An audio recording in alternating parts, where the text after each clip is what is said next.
Hi everybody. Cette forme verbale anglaise, c'est la contraction de cannot.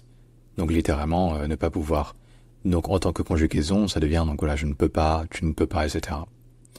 Et donc j'ai remarqué qu'il y a beaucoup de gens qui ont du mal à comprendre vraiment comment se prononce cette forme verbale, car en réalité, elle est assez différente selon les dialectes. C'est-à-dire que, globalement, grosso modo, en anglais d'Angleterre, ça se dit plutôt can't, can't, alors qu'en anglais américain, c'est plutôt can't, can't. Alors déjà, quand même, un point commun à ces deux formes, c'est que le K au début, c'est un K qui est aspiré.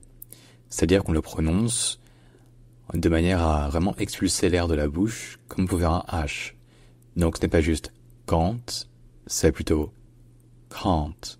Voilà, différence entre K et K. Ensuite, deuxièmement, donc en anglais d'Angleterre, le son A, c'est très proche du en français.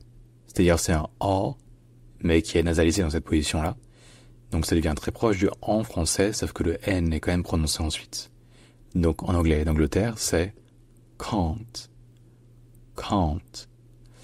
Et enfin, en anglais américain, c'est quand même une sorte de diphtongue qui est plus compliqué.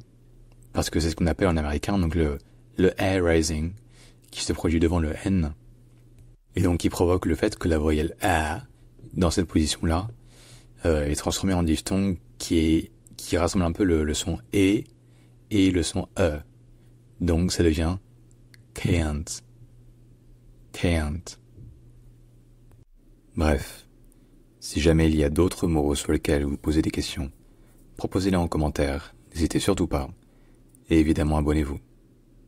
J'espère vous avoir aidé, et à bientôt.